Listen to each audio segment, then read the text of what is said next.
puisqu'il y a donc plusieurs usines, 11 usines qui sont réparties dans toute l'Europe, qui fabriquent chacune une partie de l'avion, des parties qui seront assemblées sur l'assemblage final, sur la ligne d'assemblage finale de Toulouse. Donc chacune de ces usines est chargée de produire un produit différent. Il y a des cultures industrielles qui sont différentes, des environnements différents. Donc tout ça, ça amène une certaine diversité dans la production de nos avions. Ensuite, on est dans une période où les cadences de production augmentent, même si elles restent très faibles par rapport à d'autres industries. Je pense à l'industrie automobile, puisque bon, de notre côté, on produit de l'ordre de 800 avions par an.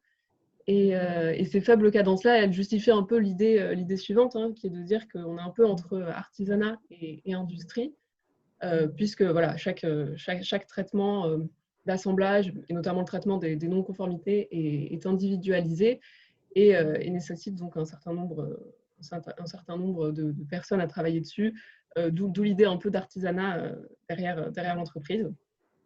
En ce qui concerne le tolérancement, c'est vraiment le domaine transverse qui fait la jonction entre d'un côté les bureaux d'études et de l'autre la production. Et c'est un domaine qui est lié à de nombreux domaines, comme les équipes du stress chez Airbus ou des performances aérodynamiques, qui sont en charge de définir les différentes exigences dont on a besoin sur l'avion. Ces exigences-là, donc elles peuvent être de différentes natures, c'est ce qui est représenté sur cette slide-là, et elles sont envoyées et cascadées sur tous les niveaux de l'avion, donc depuis l'avion complet, qui se divise en sections, qui se divise en work package, sous-assemblage, jusqu'à la pièce élémentaire. Donc tout ça, ça représente un certain nombre de tolérances qui sont toutes interconnectées entre elles et qui présentent un réseau assez complexe de tolérances à traiter. Voilà, donc là, quelques chiffres, on a environ 100 000 tolérances définies, avec 100 000 points de mesure, et ça représente donc 10 millions de mesures enregistrées dans les bases de données. Donc ça, c'est un peu le contexte et les outils dans lesquels s'inscrivent le tolérancement. Si on se focalise sur le process tolérancement chez Airbus, donc bon, on va prendre le cycle de vie standard d'une tolérance. Donc il y a d'abord la phase de définition d'architecture, où là, c'est une idée de converger entre les différentes fonctions qui sont reliées au tolérancement en se basant sur des hypothèses. L'idée, c'est vraiment de proposer un design et un process qui soit le plus robuste possible. Suite à cette phase de définition, on arrive sur la production. Donc, c'est la production des premiers numéros de série, donc premiers MSN dans des avions. Dans cette phase-là, l'idée, c'est de résoudre les problèmes qui apparaissent sur les premiers avions, puisque en aéronautique, il n'y a pas de pré-série, donc on n'a pas de données pour se calibrer au début, et c'est pendant les premiers avions qu'on adapte ce qui a été proposé en phase de définition. Et puis après, on arrive en phase série, donc là, la phase série, c'est plus, les problématiques, c'est plus monitorer le process, et puis voilà, gérer, anticiper les anomalies, les événements remarquables qui pourraient arriver. Si on regarde les modèles de tolérance dans tout ça, il y a d'abord des modèles de tolérance qui sont définis initialement, pendant la période de définition. Et une fois que la production est lancée, on peut avoir des modèles de tolérance corrigés. Donc, je vais vous détailler un peu par la suite comment on fait ça. Et donc, du coup, on a un modèle de tolérance amélioré qui sera utile pour différentes fonctions que je vais détailler plus loin. Toujours sur ce process-là, je vais décrire à peu près les problématiques que j'ai abordées pendant ma thèse et les replacer un peu dans leur contexte. Alors, il y a une problématique, la première problématique sur laquelle j'ai travaillé, c'est la problématique bien connue de l'analyse de tolérance et de l'idée de comment définir des tolérances robustes qui vont protéger le produit et qui permettront aux premiers avions de voler directement lorsqu'ils seront produits. Ensuite, il va y avoir une partie sur la correction des modèles de tolérance et donc la façon de corriger ces modèles de tolérance en phase de production. Ensuite, je vous parlerai de prédiction. Donc ça, c'est plutôt pour prédire la valeur d'une caractéristique et éventuellement anticiper des déviations de process. Puis je vous parlerai de risques industriels et de la façon dont ça peut aider à traiter des non-conformités, donc des hors-tolérances, à partir d'une définition pertinente de notions de risque pour l'industriel. Et enfin, je terminerai avec une optimisation pour le repartage de tolérance. Donc là, l'idée, c'est de repartager la variabilité d'un assemblage entre les contributeurs en fonction des données qui deviennent disponibles lorsque la production est lancée et les mesures mesurées. Je vais commencer directement avec l'analyse de tolérance. Bon, l'idée est toujours très simple, hein, c'est définir des valeurs de limites de variabilité de la sortie, connaissant les limites de variabilité des entrées. Pour faire le lien entre ces deux éléments, on a un modèle de tolérance qu'on va considérer linéaire et qui est considéré linéaire chez Airbus. Par ce modèle linéaire, l'idée qui est appliquée chez Airbus, c'est de considérer des lois uniformes sur les entrées, sur les contributeurs d'un assemblage, de façon à se couvrir des événements non attendus qui pourraient arriver sur les contributeurs. C'est une loi qui est non informative, puisque bon, voilà, à partir de 2 bornes de tolérance, la loi uniforme, c'est la loi la moins informative qu'on puisse supposer. Et puis, à partir de cette hypothèse-là, du modèle linéaire, on peut étudier la distribution de la variable aléatoire qui serait associée à l'exigence de haut niveau de l'assemblage. Et toujours dans l'idée de garder 0,27% de hors tolérance comme étant une valeur acceptable, hein, comme c'est le cas pour le cas gaussien, on peut étudier cette distribution-là et définir à nouveau des bornes de tolérance qu'on va qualifier de robustes sur la sortie. Alors bon, ça on peut le faire avec plusieurs méthodes, notamment avec des méthodes de simulation de Monte-Carlo ou des produits de convolution. L'inconvénient, c'est que ça nécessite d'avoir un logiciel de calcul sous la main. Donc ce qui est en place chez Airbus actuellement, c'est une approximation numérique qui repose sur un facteur qui définit une chaîne de cotes. Je n'ai pas mis les détails ici. Tous les détails de cette approche ils sont disponibles dans cet article que j'ai cité là, qu'on a fait l'année dernière. Et donc cette approximation numérique, elle permet beaucoup plus simplement d'obtenir des bandes de tolérance qui seront qualifiées de robustes pour la suite. J'en reviens maintenant à la partie correction de modèle. Donc pour ça, je vais un peu reprendre l'histoire. On part d'analyse 3D des tolérances qui sont enregistrées dans le tolérance modèle. Donc pour ça, on a des hypothèses sur les entrées, sur nos contributeurs. On a le modèle de tolérance qu'on a pu calculer grâce à l'analyse 3D, et puis des exigences en sortie. Le tout est enregistré dans un plan. Donc une fois qu'on a ça, ce plan va partir en production. Une fois qu'on est en production, on va pouvoir mesurer et obtenir des données de mesure. Malheureusement, on a souvent des perturbations qui vont faire que les mesures ne reflètent pas exactement ce que le modèle avait prédit. Donc dans ce cas-là, comment faire ? On a plusieurs façons d'agir. La première, c'est de vérifier les hypothèses en entrée qu'on avait prises lors de la phase de définition. Et puis la seconde, c'est de venir corriger le tolérance modèle de plusieurs façons que je vais vous détailler juste après, afin d'avoir un modèle qui soit amélioré et qui puisse donner des prédictions qui vont expliquer ce qu'on voit en réalité. Donc, les différents axes qu'on a pour corriger ce modèle-là, je vais en détailler quelques-uns ici, je vais passer assez rapidement. Un des premiers axes, c'était de travailler sur le signe des coefficients du modèle linéaire, parce qu'en effet, souvent, c'est assez fréquent de travailler avec des tolérances qui sont centrées, donc des tolérances en plus ou moins. Et du coup, le signe est parfois négligé et donc source d'erreur dans nos outils. Ça peut être dû soit à la façon dont c'est rentré dans les outils, les bases de données, mais aussi dans la façon dont sont capturées les mesures, puisque les mesures peuvent être capturées dans un sens ou dans un autre, ce qui fait qu'on va fausser le signe des sensibilités du coefficient du modèle linéaire, et ça va être une source d'erreur pour la suite. Donc, un des premiers axes, ça a été d'utiliser une analyse de corrélation pour valider et éventuellement corriger ces signes-là. Ensuite, on a l'effet de décalage, de décentrage qui est non prévu dans notre modèle. Ce décentrage-là, il peut être dû à plusieurs choses. Encore une fois, ça peut venir de la façon dont on capture les mesures. Dans le cas où, par exemple, on pourrait capturer les mesures avec des nominaux, alors que ce qui nous intéresse, c'est bien la dispersion autour d'un nominal. Donc, ce genre de problème qui arrive fréquemment est traité par cette étude sur le décentrage. Ça peut aussi être dû soit à des décalages récurrents de l'outillage ou bien à des effets extérieurs tels que la gravité. Donc cette partie-là, on l'a traitée en étudiant la moyenne des prédictions de notre modèle et en le comparant à la réalité. Je vous montrerai tout ça dans un outil juste après. Et enfin, le dernier sujet, c'est sur la cohérence entre la dispersion qu'on attendait et la dispersion qu'on observe sur des données. En fait, l'idée, c'est vraiment que la variabilité de sortie soit expliquée par la variabilité des entrées. Évidemment, on a des effets d'intégration qui peuvent arriver au moment d'assemblage qu'il nous faut identifier et qu'il nous faut du coup entrer dans le modèle de façon à le corriger. Ça, c'est permis par l'étude de la variance des résidus de la régression linéaire qu'on pourrait faire sur les données. Donc, toute cette logique-là, on l'a implémentée dans un outil pour que ce modèle corrigé il serve de brique de base. J'espère que ça va marcher. Bon, ça ne marche pas. Bon, il y avait une petite... Ah non, pardon, ça va arriver juste après. Donc, ce modèle-là est bien une brique de base pour différents différents sujets, notamment sur la prédiction. Donc, la prédiction, qu'est-ce qu'on entend par là? On entend prédire la valeur d'une caractéristique de sortie d'un assemblage en ayant des connaissances sur les entrées.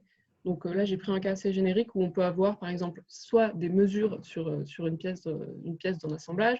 On peut aussi avoir du feedback qui reflète les informations qu'on a sur les derniers MSN produits, sur la tendance des derniers MSN produits. Donc ça, on le voit par une distribution.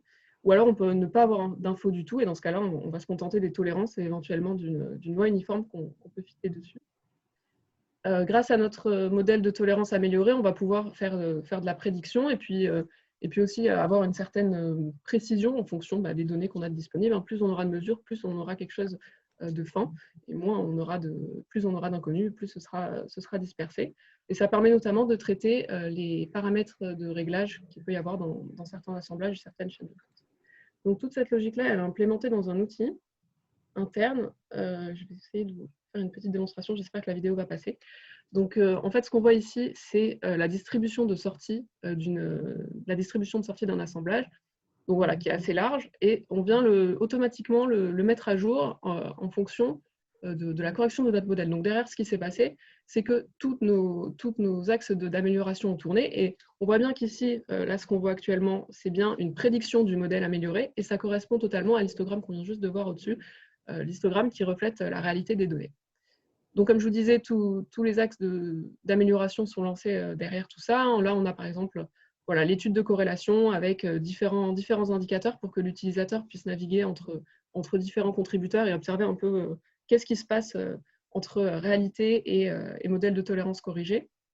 Ça permet d'avoir une vue un peu plus ajustée. Alors là, maintenant, on est passé en mode prédiction. Donc, comme je vous disais, on va regarder un seul MSN, on va aller récupérer différentes mesures sur différents contributeurs qui sont disponibles, et puis on va avoir une prédiction qui est ajustée exactement à l'MSN qu'on regarde. Donc ça, on peut le faire sur plusieurs MSN, et à chaque fois, on aura une prédiction ajustée qui permet notamment d'anticiper les déviations du process. Donc on a fait cet exercice sur plusieurs MSN, environ 30, et pour l'instant, les résultats sont assez satisfaisants, comme vous pouvez le voir sur ce petit graphique. En bleu, c'est ce qui est prédit, en vert, c'est ce qui a été mesuré, et donc les lignes jaunes sont les intervalles de confiance. Globalement, on n'est pas trop mal jusqu'à présent. Donc ça, c'est un outil qui est déjà implémenté et qui est maintenant en production. Maintenant, je vais vous parler de risque industriel. L'idée générale de cette partie-là, c'est d'utiliser l'information des mesures pour redéfinir ce qu'est une valeur acceptable en fonction de l'évaluation de risque industriel. Même concept que ce que je vous ai présenté juste avant, on va faire des hypothèses sur les entrées qui peuvent être soit des lois fitées sur les variables aléatoires, qu'on va appliquer sur les variables aléatoires associées aux contributeurs. Ça peut être des lois uniformes dans le cas où on n'a pas d'informations si ce n'est les tolérances. Et puis on va venir simuler différentes valeurs pour un contributeur qu'on va regarder, et notamment des valeurs hors tolérance, afin de voir qu'est-ce que ça va donner au niveau supérieur et quel est le risque pour le niveau supérieur d'être hors tolérance. Cette logique-là, il y a une petite subtilité, ça a été de définir le risque industriel, puisque comme dans l'analyse de risque classique, quand on regarde le risque de quelque chose, il y a l'impact que quelque chose arrive, et puis la probabilité que cela arrive vraiment. Donc en fait, c'est vraiment ces deux axes qu'on a à considérer, à la fois l'impact et la probabilité. Donc l'impact d'une valeur hors tolérance et la probabilité que cette valeur de hors tolérance arrive. Donc c'est par exemple le cas sur ce petit exemple. On regarde un contributeur qui est impliqué dans 3 assemblages, 3 chaînes de code. C'est pour ça qu'on a 3 courbes en cuvette. Donc cette courbe-là, elle représente l'impact. En abscisse, on va avoir les valeurs possibles pour le contributeur, et en ordonnée, on aura l'impact d'une telle valeur. Cette information-là, il faut la pondérer par la probabilité que cette valeur arrive, et ça, c'est permis grâce aux données de mesure qu'on a sur ce contributeur. Donc là, c'est la gaussienne qu'on voit ici. Par exemple, dans ce cas-là, on voit que la valeur, donc ici c'est en -4, je pense que vous ne voyez pas bien, mais c'est pour une valeur de -4 sur ce contributeur, on voit qu'on a un risque qui est assez élevé, un impact qui est assez élevé. Par contre, la probabilité que cette valeur arrive est vraiment très faible puisqu'on est sur la queue de la gaussienne. Donc voilà, c'est derrière toute cette logique qui permet de piloter qu'est-ce qu'une valeur acceptable par cette notion de risque industriel. C'est une solution qui est court terme pour gérer la non-conformité, puisque ça demande d'être mis à jour régulièrement, puisque derrière tout ça, il y a quand même les données de feedback des autres contributeurs qui vont être considérées. Et c'est une solution court terme, puisqu'il faut la mettre à jour régulièrement. on pourrait se demander pourquoi ne pas directement changer les tolérances en fonction de ces risques-là. Et c'est ce que je vais vous présenter juste après, qui est à propos du repartage de tolérance. Donc le repartage de tolérance, c'est la solution long terme. On a choisi de le modéliser avec un problème d'optimisation qui a pour variable les tolérances des contributeurs à choisir. Et puis, on a défini les coûts pertinents qui sont pertinents pour le côté industriel. Donc, ces 3 coûts-là, ce sont la non-qualité en entrée, ça va être les hors-tolérances des contributeurs. Ensuite, il va y avoir la non-qualité en sortie, donc ce sera le hors-tolérance au niveau supérieur sur l'exigence. Et puis, en dernier coût, c'est le coût de changement d'une tolérance, parce que parfois, une tolérance est présente dans plusieurs plans, et donc ça aura un coût de modifier cette tolérance-là et de remobiliser les équipes qui ont travaillé dessus. Donc c'est pour ça qu'on a rajouté ce coût de changement de tolérance pour avoir une vue complète. Donc tout ça, ça nous donne un problème de minimisation qui est assez complexe à résoudre, puisqu'on a des fonctions de coût qui sont non linéaires, on a des variables qui sont mixtes, et donc on a un peu réfléchi à comment résoudre ce problème d'optimisation, et on a choisi d'implémenter une heuristique Glutton qu'on a vraiment ajusté à notre problème et qu'on a construit en se basant sur notre problème. Ça nous a permis de l'implémenter industriellement. Le type de résultat qu'on va avoir, c'est, comme on peut voir ici, donc c'est une chaîne de cote avec 5 contributeurs. En bleu, ce sont les tolérances initiales. En orange, ce sont les intervalles de variabilité qu'on a pu observer sur les mesures. Et en vert, c'est ce que l'algorithme propose comme repartage de tolérance. Donc là, dans ce cas-là, on voit que seul le contributeur 2 et le contributeur 3 sont modifiés, et pas les autres, hein, puisque dans l'algorithme, on a supposé que la non-qualité qu'on peut voir, par exemple, sur le contributeur 1, ne valait pas le coup. Ça valait pas le coup de changer une tolérance, il valait mieux accepter cette non-conformité, en tout cas au sens des fonctions de coût qu'on a définies dans l'algorithme. Et finalement, ce qui est fait, du coup, c'est un repartage entre le contributeur 2 et le contributeur 3, où on va venir restreindre le contributeur 3, puisqu'on a observé un feedback assez serré, et puis on va venir élargir la tolérance du contributeur 2, puisqu'on voit que sur nos données de feedback, on était plus dispersés. Donc pareil, tout ça a été implémenté dans un outil. J'en viens à ma conclusion rapide. Donc, ce que je voudrais retenir, c'est le rôle primordial du tolérancement tout au long du cycle de vie de l'avion, que ce soit pendant la phase de définition jusqu'à la production des mesures. Hein. Donc, pour un ordre d'idée, dans le cas d'un A350, c'est environ 10 ans, avec le recul qu'on a. Donc tout ce travail-là, c'est aussi une contribution aux jumeaux numériques de l'avion, dont on parle beaucoup en ce moment. Ça permet vraiment d'assurer la continuité entre les modèles qu'on peut développer en phase de définition et puis la phase série. Et ça permet d'avoir une vue complète des systèmes de tolérance en temps réel. Pour ça, on a d'ailleurs un outil end-to-end qu'on a développé qui est destiné aux différentes fonctions qui sont liées au tolérancement et qui permet aux utilisateurs de vraiment avoir une vue globale des tolérances et puis de faire la feedback loop, de boucler cette feedback loop vers l'engineering qui est si difficile à avoir en industrie. En ce qui concerne les perspectives, on continue de travailler sur les méthodologies que je vous ai décrites, et puis l'idée, c'est vraiment d'étendre toutes ces méthodologies à l'échelle complète d'un avion. Globalement, tout ce que je vous ai présenté, ça s'adapte à toutes les chaînes de code. Maintenant, ce qu'il faut traiter, c'est le côté réseau, et notamment sur la partie optimisation. On a déjà travaillé sur une optimisation dans laquelle un contributeur apparaît dans plusieurs chaînes de code.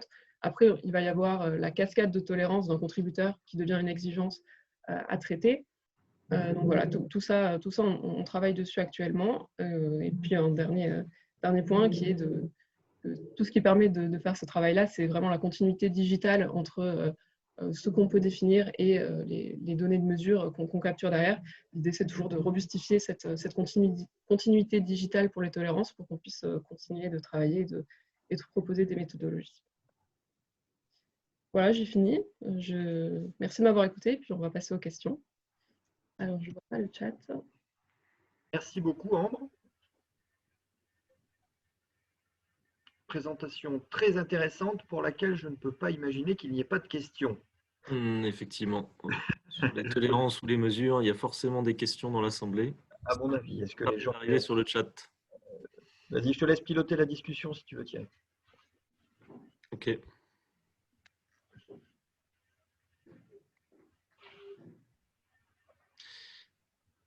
Alors, première question d'Adrien Pereira. Est-ce que la solution du repartage de tolérance est unique ? Alors non, ce n'est pas unique. C'est pas unique, mais la façon dont on a implémenté l'algorithme va nous donner une solution qui est censée être la solution globale. Donc, on est en train de travailler sur justement la globalité de cette solution.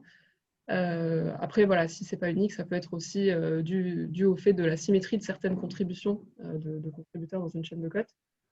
Globalement, pour l'instant, on se contente d'observer et d'apprécier les résultats qu'on obtient et de vérifier que c'est cohérent avec la vision industrielle des experts tolérancement. OK.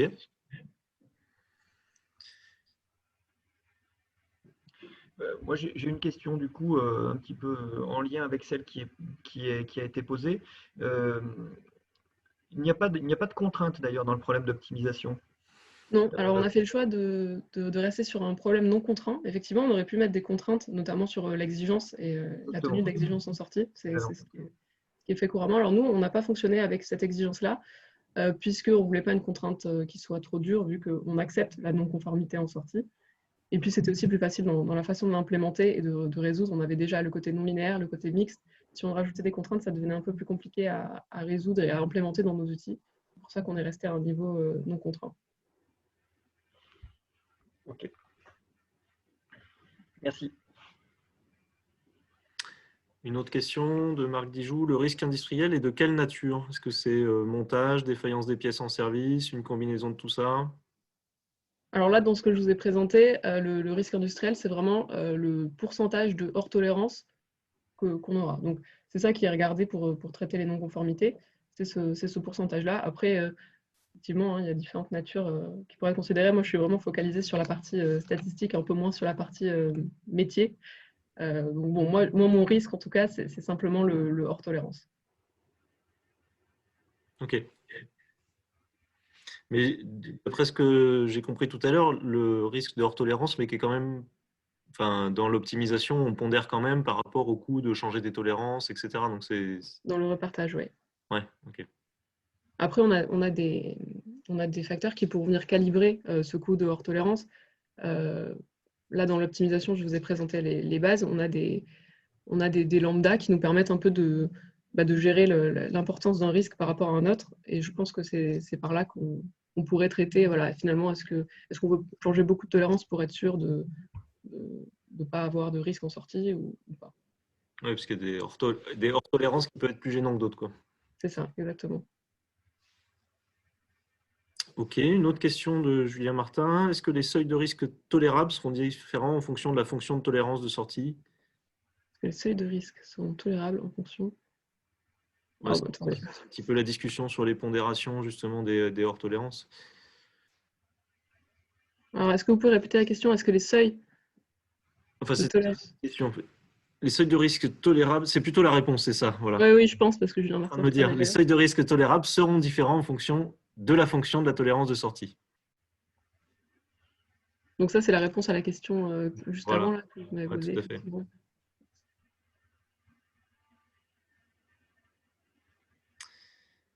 Est-ce qu'il reste une dernière question, peut-être? Il est tout juste... Si je ne veux pas monopoliser la parole, mais j'en ai encore pas mal de questions. Alors, vas-y. Non, je ne vais pas tout me poser. Je vais juste en poser une. Attends, j'ai trouvé la présentation très intéressante. Il y a un truc que je n'ai pas bien compris sur les coefficients, ce que tu appelles les coefficients d'influence. Oui. Est-ce que ce sont des choses qui sont liées à un modèle de comportement en particulier ou est-ce que c'est issu de mesures? Alors, c'est issu des analyses 3D qu'on a des tolérances. Donc, en fait, ces coefficients d'influence, c'est les coefficients du modèle linéaire. C'est-à-dire que moi, je travaille avec un modèle linéaire et pour estimer ces coefficients-là, c'est des coefficients qui viennent des analyses 3D, donc des logiciels type MechaMaster, qui vont venir me donner ces coefficients pour mon modèle linéaire. Ok. Et tu as dit à un moment, on peut avoir fait une erreur sur le signe de ces coefficients. Oui. Et là, je n'ai pas bien compris. Alors en fait, ces coefficients-là, du coup, ils ont une certaine valeur. J'ai cette valeur-là qui vient directement des analyses 3D. Ouais. En ce qui concerne le signe de ces coefficients-là, donc ils sont de signes divers. Et très généralement, quand on considère des tolérances qui sont centrées en plus ou moins, finalement que le coefficient ait un signe ou l'autre, ça ne va rien me changer sur ma contribution, c'est-à-dire sur mon influence fois ma tolérance. Oui, parce que tu prends la valeur absolue, c'est ça. C'est ça. Quel que soit le signe, ce n'est pas un problème. Mais la valeur, quand même, un problème. Mais le signe est important, surtout si on vient plugger des mesures directement dans les entrées. Et là, cette fois, le signe aura toute son importance, puisque c'est ça qui, dans la partie prédiction, va venir décaler d'un côté ou de l'autre l'impact d'une entrée. C'est pour ça que c'est intéressant et que c'est important de les corriger, parce que historiquement, il y a eu souvent des sources d'erreurs sur ces signes-là dans nos bases de données. Ok. Merci. Une remarque plus qu'une question qui est arrivée dans le chat de Christophe Colette. Dans vos statistiques, le hors tolérance peut être dû à des problèmes ou dérives de fabrication. Il faut travailler sur les tolérances, mais aussi sur la fabrication. Comment maîtriser le changement de moyens de production, le changement de fournisseur, etc., pour ne pas sortir s'accumuler en service.